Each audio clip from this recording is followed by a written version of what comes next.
Hi, everyone, and welcome to Rewinding Founders. My name is Adi, and today we'll be talking to Hanna Antal, co-founder of Scale Plus. Hanna, how are you doing? Hi, Eddie. Thank you. I'm really well, thank you. Actually, we are doing a bit of a pivot with our business, so exciting times ahead. Wow. Before getting into this business, I'd love to hear how did you get started in entrepreneurship? Is this the first thing you're doing? Do you have anything before? Actually, me and my business partner, who is also my partner in life, we tried many, many things before. Like we are 24 now, and just came out of university. And when we started our bachelor's degree, we were both from the business world, we were doing business degrees. We were just like jumped into online business world and just experienced like, drop shipping, e-com stores, all these beautiful and fancy stuff. And we also opened two drop shipping stores.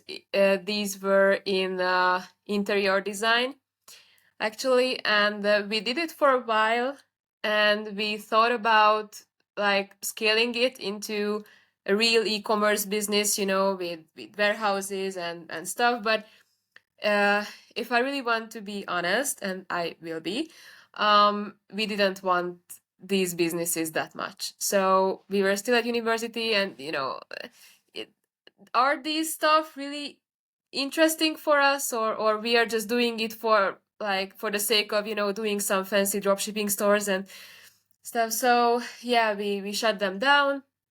After that, we thought about launching some e-commerce, I don't know, consulting service. I really can't remember what was that, but we didn't do it. After that, I wanted to be many things. I wanted to be nutrition.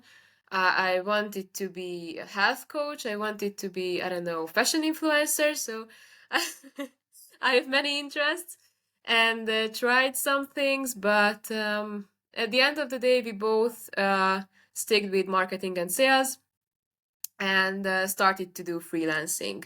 So it is basically the start of, of our entrepreneurship journey, and everything evolved from that. Amazing. And how did you get to the idea of scale? Yeah, yeah. Actually, we were at PwC Hungary, the Big Four consulting and auditing firm. We were working there for like approximately a year, both of us, and we were in the strategy and operations team, and we had the chance to work with startups there, to help with their positioning, to help with their value propositions, financing, business plans, everything you can imagine, basically. And there we saw that okay, these startups are cool. This was the moment when we first were introduced to startups, basically. And okay, these startups are cool because they are small, innovative. These are young people like us. We quickly, found the common topics and the common voice and the connection. And okay, but how do we progress from that? Then we thought, okay, we are in marketing and sales, basically digital marketing and sales. So we saw the gap that so many of these startups are mentored by people who are mostly like corporate people. And I'm not saying it in a bad way, but these corporate marketing people are used to different deal sizes, different customers. Not everyone is in B2B, or even in B2B, not everyone is in enterprise sales. So these are really just different dynamics that we saw that many startups don't get help for. And so we started to think about it. We could help like really early stage startups with content marketing and like email strategies and everything, because we saw that with our first clients, they brought us into their startup mentoring programs, to see their lectures, see what they have, and to complement it. And we heard some programs where the big star, popular mentor said that, do a digital marketing strategy. And they were just standing there that, okay, but how? And so these are stuff that we saw, especially in Hungary, and we know that in the sea region it is quite common to not to have these like specialized expertise on like modern viral growth marketing. So it was the start of it. Interesting. And how did it go in terms of, did it go the way you planned? Did anything surprise you during the journey of like starting your own thing? Actually, everything surprised us. Like, we had plans. It's also it is interesting how we cooperate with Frank. Frank is my partner. He's more of an overthinker, so he always has everything planned, and I like to go with the flow. And so, like merging these two mindsets together, it is another issue. I'm sure we will talk about this later. Um, but we had some plans, of course, but just for instance, one thing that was really surprising is that when we did like content outsourced for startups, it was an ESG sustainability startup with a physical product, and they were super cute, super friendly. Everyone was supporting, so there was no problem with that. But actually, we found out that we cannot do this in a way that we do the content for them because they are the experts. I am no ESG expert. I did a course like 2 years ago, but so it's not that. And we cannot replace like someone from their team helping us with their expertise because we are marketers. Okay, cool, but we don't know anything about their product. And if they were in B2B, so in B2B it is more so that industrial expertise is like the most important thing. And we were just standing there that, okay, please, could you repeat what your startup does, like for the 10th time? Like, actually, what is it that you are giving, and technically, how how does it look like? So we were just sitting there, and okay, it is not good. And actually, the founder was really really cute, and like we reached the conclusion that we should change this, and we coached their teams to like how to do content in house, and it was way better. So actually it was good thing because in the end it yields something that we did afterwards this way. So we learned how to do it in a good way, but it was a surprise, for instance. Interesting. How did you get your first customers? Like before anyone knew you, and how did you reach Mhm. out? Actually, we thought that, okay, we are really beginners, so even in university, we are interested in marketing and sales. Okay, we did some courses, we read some books, but we didn't have like credentials or anything. So we reached out on LinkedIn, cold outreach. So and I'm just thinking that what was our first message? I think it was for market research. So our first client was not even like, so it didn't come in a way that we wanted her to be a client, but like as a market research. So what do you think? This is our opinion. This is what we see in the industry. What do you think? Etc. And so we firstly worked for free, and maybe secondly as well. And after that, we had one client with also the same market research stuff, and they were actually really supportive and honest, and they said that, okay, actually it is a very good idea, and I like you, so why not work together? So there were some good coincidences in a way, but we had to work it out to, so these are not coming just from like from nothing, but we did a lot of outreach. Interesting. Do you remember any specific situation of something out of the ordinary that you did to get a client? Hmm. Actually, I'm not that person who does a lot of extraordinary like stuff, like the stories you hear about, someone at the age of 18 going into Bank of China, or I don't know, and I want to talk with the CEO and presents the idea. But one thing that might be interesting is we went to a lot of live events, live startup events, and we had a former client there, and we had a really good relationship. So it is one thing for us that anything happens, we want to keep a good relationship with former clients as well, because they are like friends.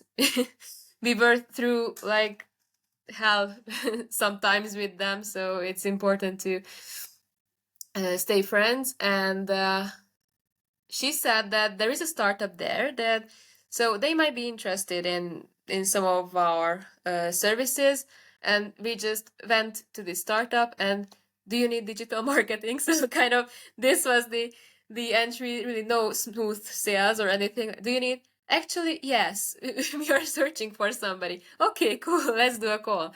So yeah, this might be the most direct and interesting way of doing sales, but yeah.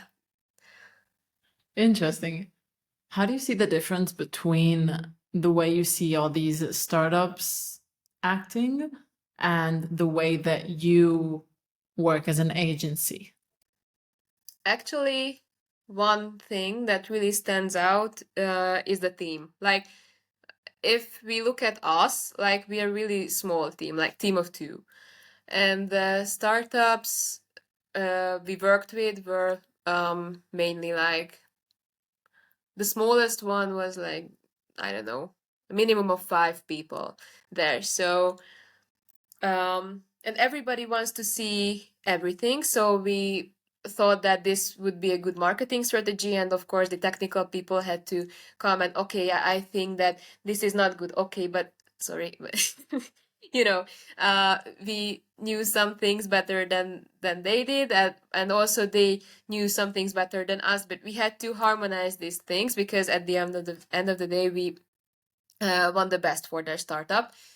But these people management is a real thing. So it is of course easier with us too, but yes, it was a big difference. And also what we saw, and I'm not sure if it is like worldwide thing or in our region, we are still trying to find it out how this trend is.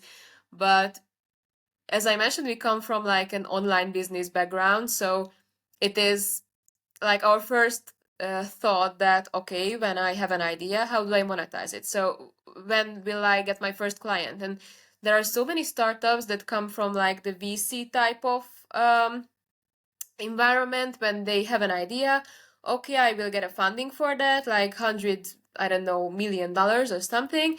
And okay, I'm still in idea phase, let's do prototyping, let's do everything, and we will have our first client like, I don't know, 3 years from now. And okay, but these are some different dynamics that we had to, I don't know, smooth out a bit, because we had like a totally different approach. Like from day one, you have an idea, okay, go out and do some sales, and you will see. And actually, the hub and the pivot, what we are trying to do now with our business, is trying to yeah, sorry, is trying to change that. So this is the mindset we are trying to bring more into the startup world, to not be in dev mode for 2 years, because we saw like actually 2 startups who like died before. They had no actual clients during these years, and they were just working with like free clients, or like just clients whom they got some feedback, and we based like complete development projects on these 2 feedbacks feedbacks we got from somebody. So these are very dangerous stuff. Yeah, and at the end they could say that we had some client feedback, okay, too. Like that was it along these 2 or 3 years. So Interesting. Do you think if you look even before the agency now, but when you started doing business online and making your own money, so to say, Mhm. did it affect the way that you are as the way you view yourself as a person, like your everyday, your thought process? Yes, and actually it was a roller coaster because at first when we started these things, it was 2019, I believe. Yes. So at that time we were quite confident.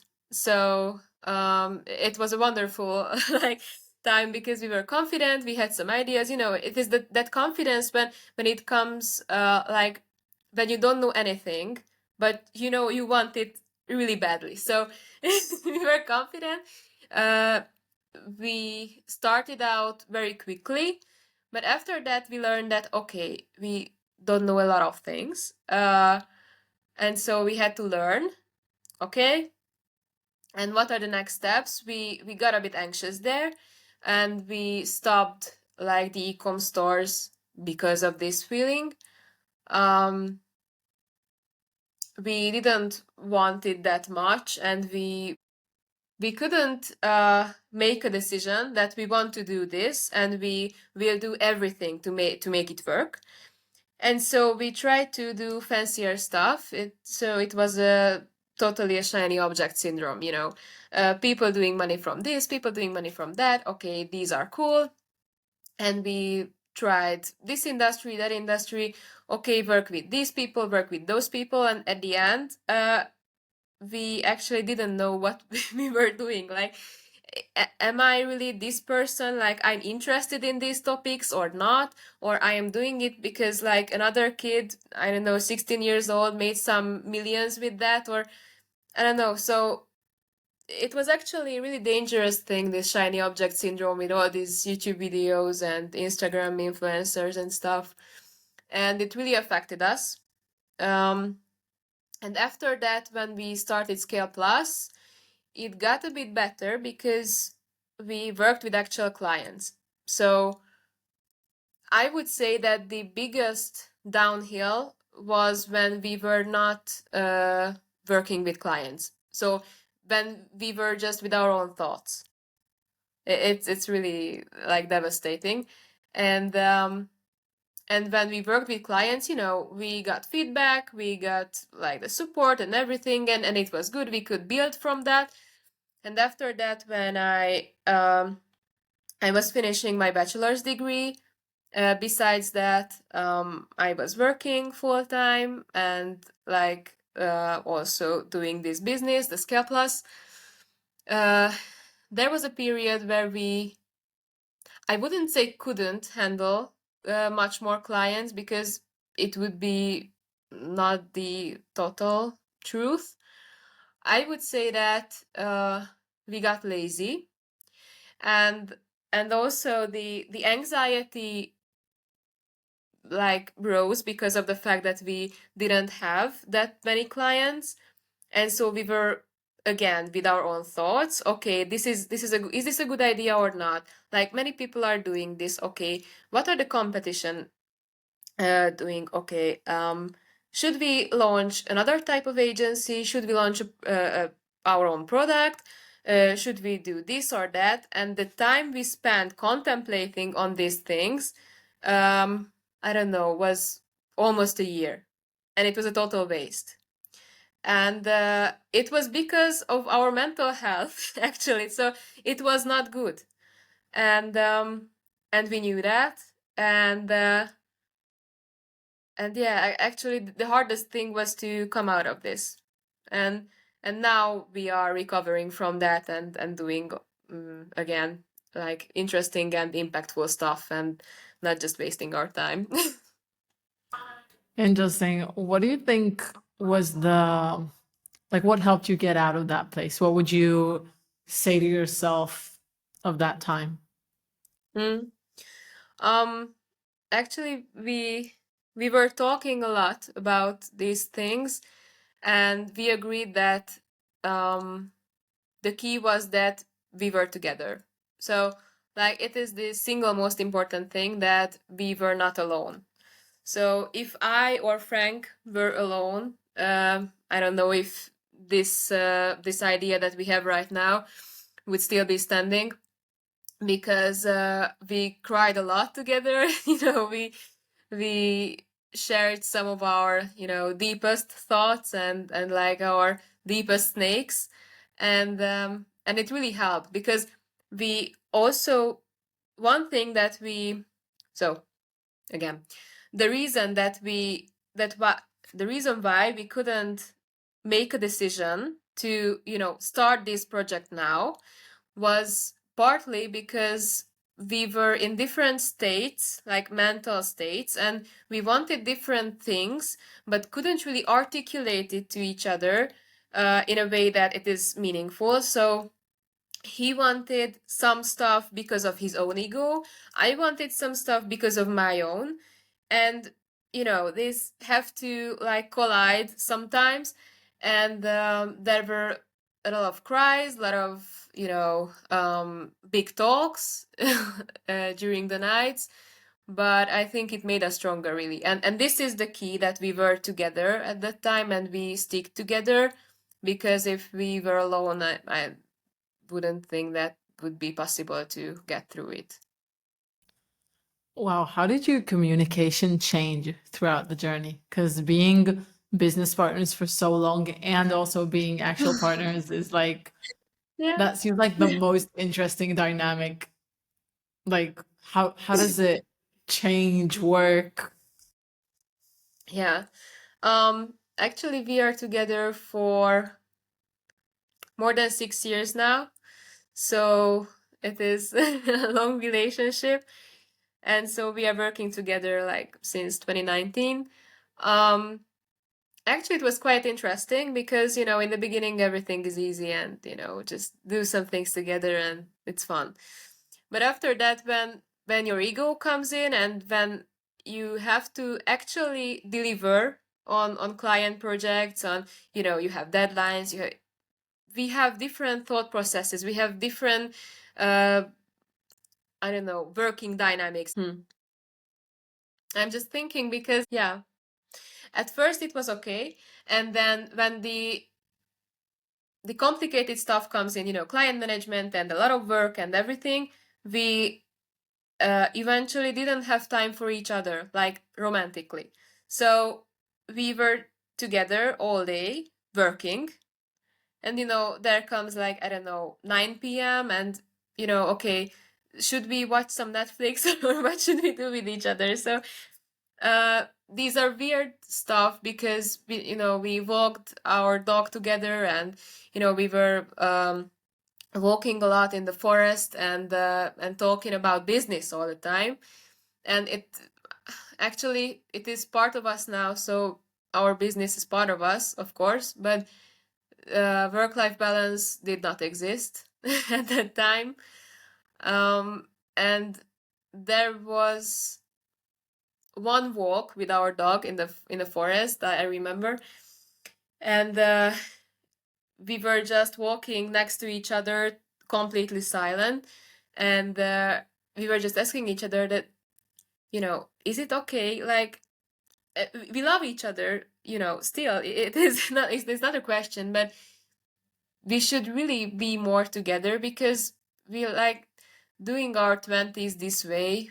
We were, we will not have any, I don't know, experiences together or any like romantic stuff or anything. So it's okay if we are both ambitious, but we have to do it more wisely.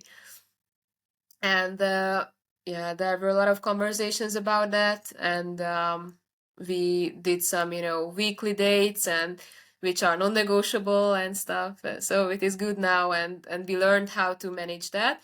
But actually, the funny thing is that the dog helped that we have a dog now, because we have to walk him like 2 or 3 times a day. We have to play with him, and it is a nice distraction from that hustle. Interesting. So the dog helps, you say? Yes. It is the secret sauce, the dog. Ah, it's so funny. Do you think that if you would have done the business with someone who is not your partner, the way Mhm. that you would have acted inside the business would have been different? Yes, and it would have been it wouldn't have been good. So I I actually know my flaws, and we are Frank and I are really retrospective and introspective, so we analyze ourselves a lot. It was the key to talk to be able to talk through things. um and I realized that I was not perfect, and of course he was not perfect either, but we have to like put together what we have, because i I am the type of person who, like, if I have a goal, so I say that, okay, I will do this business, I will do this personal brand, I start it, and I will not stop until I hit a wall or something. So I am just going. And he is like the more careful type. So uh, he checks more often. Okay, is it going well? Should we change something? Should we make it even better? And there was a lot of times when I said that no, it is okay this way, we should just continue doing it, like we have to rush, I don't know why or where, but we have to do it. And he just said that, okay, but we can do better, so why wouldn't we do better? So of course, I wasn't right always, so it was actually quite interesting, like mm, self like a journey of self knowledge and self actualization, so to say. Yeah. Interesting. Do you see yourself? You said that before you started this business, you had a lot of different directions, things you wanted to do, to explore. Do you still see Yeah. yourself doing all these different things? Or is this like, or now you feel you found the one thing? Hmm. Mm, I would say that um, I couldn't let these things go, of course, because they are part of me somewhere. But I came to think about them in a more, I don't know, healthier way. So we have this project right now, what we are working on, and it is okay for now. Like, we don't have to do it for like 20 years, and we surely won't, because both of us is like the type that we will pivot so many times. I know it for sure, and it will be just better and better. So I am not afraid of, I don't know, failure or changing or anything, because it will be good. I trust ourselves in that. um, but I find time for my other activities as well, because one thing that I started an online master's degree in organizational psychology, because psychology is one thing for me that was always a love project or something that I always wanted to do. But so I try to find my way. Cool. How does the psychology merge with what you do now? Because I'm guessing that if it's something that interests you, then it's on your mind. Yes, yes, yes. Well, I'm trying to find the exact connections. Like, I'm not saying I have a business idea right now that we should connect it this way and, just give business psychology advice for marketing or something like that, because no. But my motivation was that I see, like, on ourselves how our mental health was affecting our, not just business, our life as well. And if you are a founder, I think it is like the number one thing that you should like smooth out, or at least, you know, analyze yourself, or have some opinion about yourself, how you work, what are your preferences, what are your priorities, and just, you know, knowing yourself. And I saw that many founders don't know themselves, and they are not even interested. So they are just like going everywhere where the mentors say they have to go, like, you know, you have to invest, you have to start this, you have to start that, you have to develop this. And okay, but what do you think actually? And um yeah, so one thing that I see is that mainly in the startup world there is a lot of there's a lot of noise and a lot of big voices that are influencing like young founders, and it is not easy to navigate. Also, LinkedIn is becoming, in my personal opinion, more and more toxic. So, in some ways, so it's not easy, and it has a lot of negative effect on the business. Interesting. Do you remember any specific piece of advice that you've heard someone give, either you or someone else that was starting a business, that you were just thinking like, no, like this is bad advice? Hmm. Um, there wasn't one single piece of advice, but I don't like those pieces of advice which are really, you know, you have to do it this way, period. Like, you have to work 12 hours a day. You have to work like 4 hours a day and do it this way. Like, I always hated these types of stuff, because I really knew how these some of these stuff didn't work for me and didn't work for others. And after that I just feel bad about myself, that am I wrong? Like, if I don't know, wake up at 5 in the morning and go to the gym, because no. So, so these are the stuff when everybody just says, okay, this is the blueprint to, I don't know, life or to entrepreneurship. And these things, I don't know, I really don't like these types of stuff. But so yeah. Interesting. I can say that from my perspective also, it seems like a lot of the times when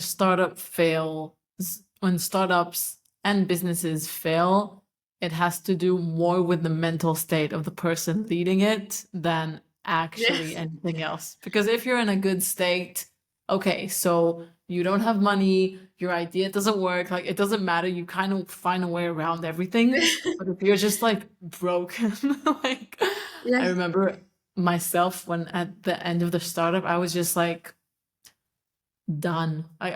Yes. I emotionally couldn't. And only after like processing everything, I realized, huh, like that was a Mhm. lot more about me than it was about the business. Yes, So and you know, you can't see it if you are in there, because you have daily work, you have, you know, everybody to talk with, to do stuff, and like doing errands. And and so that's why I said that it was the key for me to have Frank on my side, because this is the main reason that uh why I wouldn't do it alone.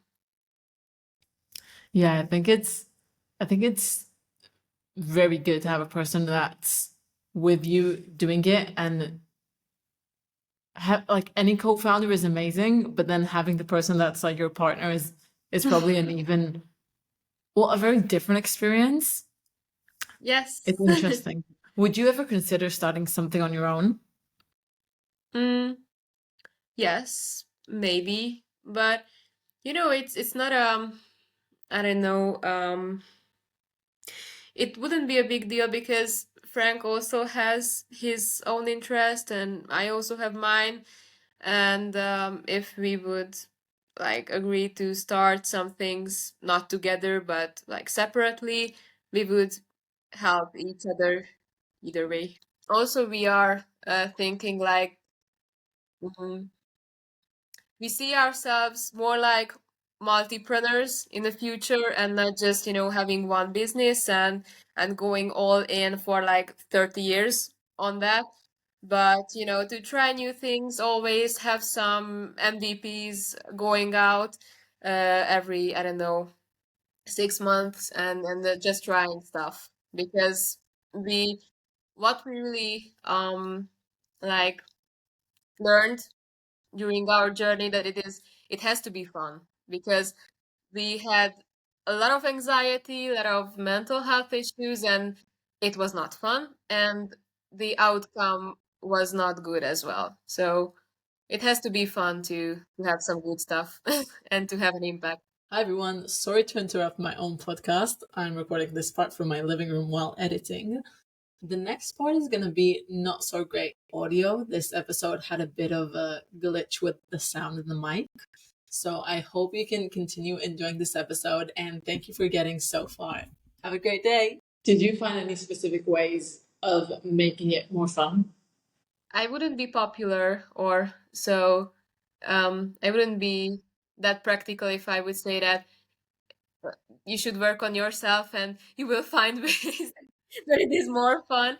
But I don't know, just not taking it too seriously and not taking yourself too seriously because, if I just think about our current project, that, it has to be good, it has to succeed because if not, I will waste like 2 months from my life and what will be the next thing and how do I know what will be my next idea?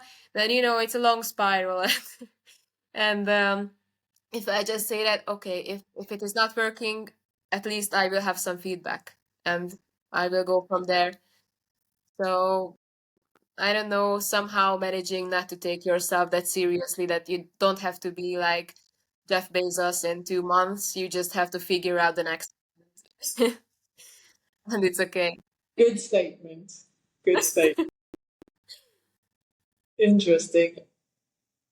Do you think so? Actually, a question I have, there's the part of actually running the business, so Mm-hmm. doing what you do, talking to the clients, like doing all the work. And then Yeah. there's mingling, there's meeting more people, there's going to these events, potential clients, maybe people who can help you in the future. Like, how much of how does your time divide? Do you even do this side of like more the social side of it?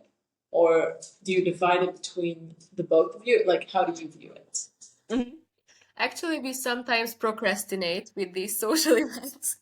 So, you know, there are a lot of events in thank God in Budapest and Hungary. Um so we have the chance to go many of these events and we sometimes procrastinate with them because we are working, we are networking, we may have a client after this evening. So why not? But to take it more seriously, I would say that not this mingling type of stuff, but the strategizing and just brainstorming about the business is what we really focus on now because for a long time we didn't do it. So we just did the operational stuff. So we did the deliverables, we just speak with the clients and stuff. And we saw that it was not good, that we had a lot of ideas in ourselves and they stuck in us. And there was a point when like 2 months later, okay, I don't know what we are doing, but I don't want to do that now because I have so many better ideas and I have to get them out of me. So what we are laying much more emphasis on is not only this mingling because it's sometimes just procrastination and of course everyone wants to make new friends, but so it is one thing. But yeah, so instead of this we determined to do this stuff on Mondays. So every Monday we have like a strategizing and just brainstorming day. And if we have to like work double on the weekends, then let it be. But Monday is for like brainstorming and getting all these trash ideas out of us. Um, because it really like frees up a lot more space and we can think more clearly after that. What do you think made you have the courage or the will to even go on this like independent journey? Two things. One, that I had a job. I had actually two jobs, and I saw that I wanted to do so many things, and really different ways than these were. And there was a LinkedIn post. I'm not sure who wrote it, but it said that if once you got into the startup world, you will not be able to do a corporate job again. Because, you will always be in this analyzing mode that, okay, it has to be more efficient. If we would do it this way, we would, I don't know, spare headcount or so. And it was so true that I couldn't fit into, this corporate, workplace stuff again. And or actually maybe I could, but I didn't want to. Um, and the second thing was really my upbringing. So my parents had a really great effect on how I think and how I behave, because they are both wonderful people who supports us actually every day, and they just say that do what you have to do what you want to do, it will turn out great. And this is, I don't know, really great help, and a lot of power comes from that.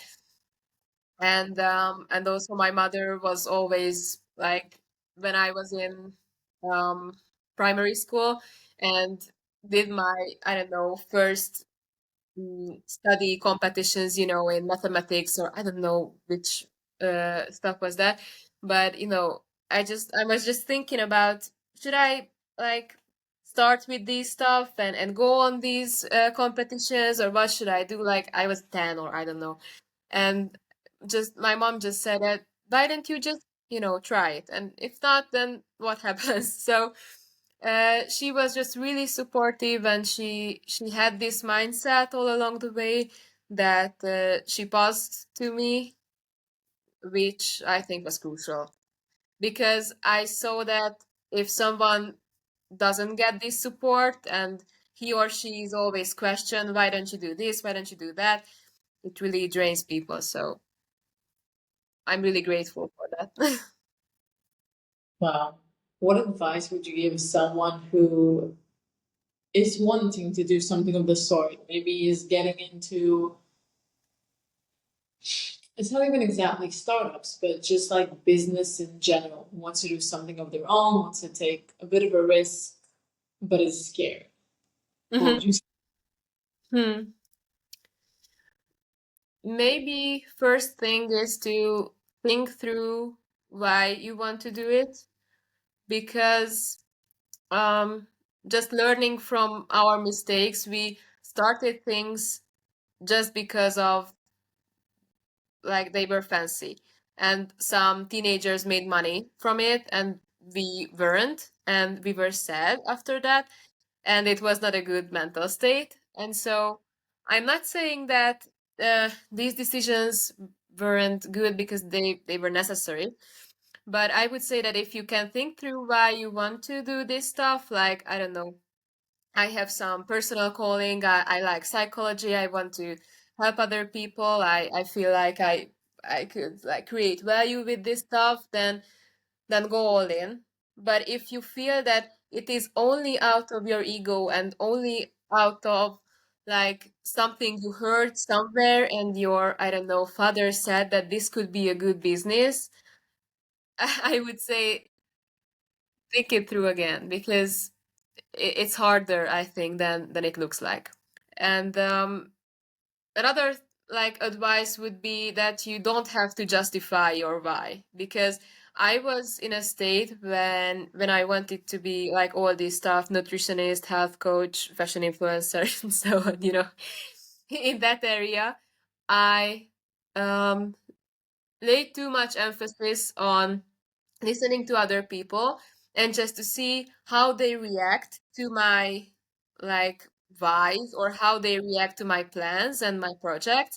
And if I didn't see excitement or, oh, it is a really good idea, then I would say, okay, then maybe I shouldn't do it.